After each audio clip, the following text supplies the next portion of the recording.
My opponent played queen to e2, which is a good move, getting out of the way of knight c4. And this is an interesting position as well. But well, what should black do here? I think black can still have some small hopes for an initiative here.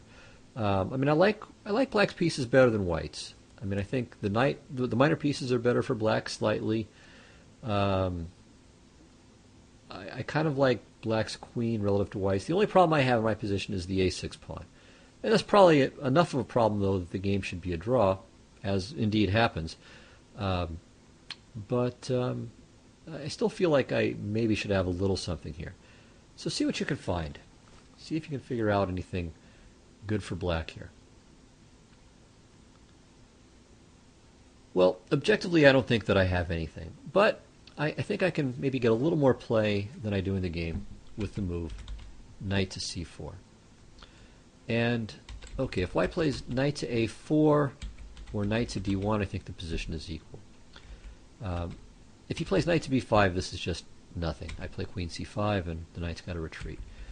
But the interesting question is, well, what about rook to a4? This leads to some fun play. So knight takes b2, queen b2, bishop c3, bishop takes d6.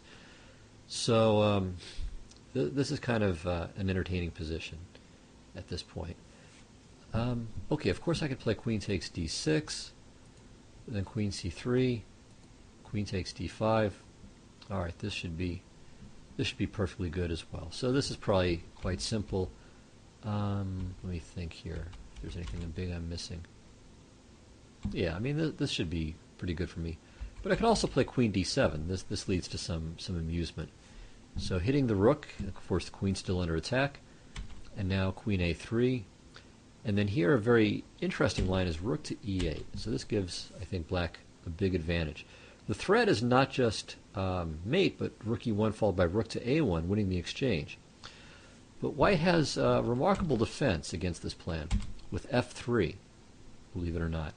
So now if rook to e1 check, king f2, rook a1, white just takes this bishop, and after rook a4, plays queen f6. And incredibly, black has nothing here. So the threat of bishop to e5 is extremely strong. And probably the best thing that I can do here is play rook a2 check and then rook e2, so I can cough the exchange back up, and this is a draw. So after f3,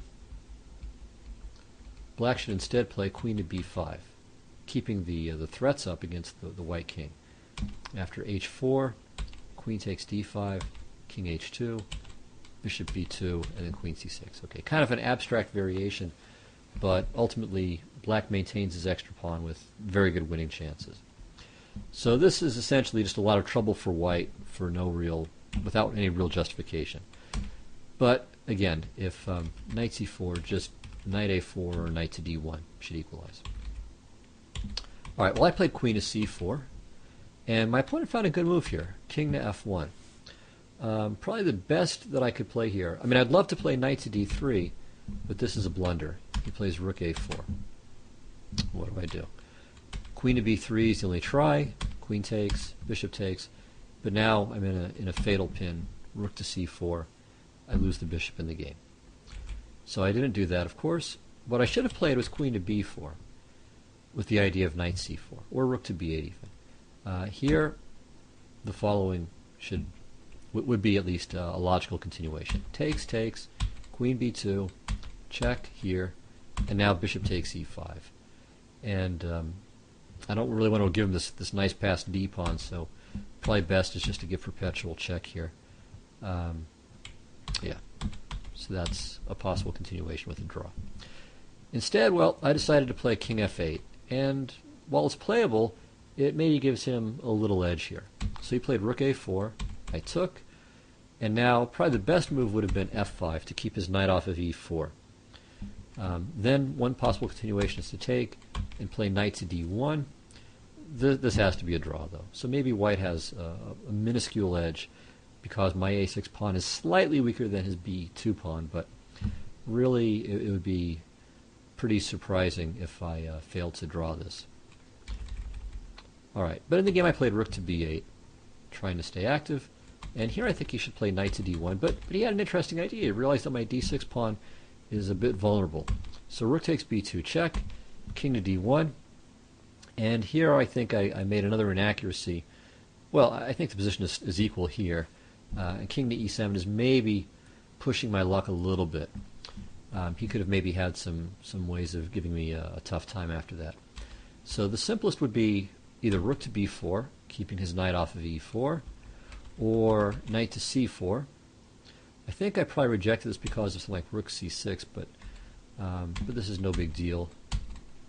Takes, and actually this is even a little bit better for me. I mean, white has to be accurate in holding the draw. So for instance, d6. Okay, I don't want to allow rook to c8 check, and d7 obviously. So something like rook to b6 check here, rook to d8. Okay, let's say h5 just to keep that protected. But I don't seem to be able to win this. If I can win his d pawn, then I would have chances. Of course, it's still a theoretical draw, but I don't think I can even do that. So some chances. Maybe h4, by the way, is slightly more accurate here. But I don't think I can even win it. So for instance, king e2, king f6, say h4, rook to b5, rook to d7. And I can't get any closer, so I can get to here. But if I play king e6, he just plays rook e7 check. And I can't make any progress. So this is just a draw. Okay, so in the game I played king to e7, and he plays knight to e4. And alright, it's getting almost scary. I have to be careful. So rook to b5 is what I was counting on, but this is just a draw. He just gave perpetual here, like this. But he has a couple of chances to maybe push for a bit more along the way.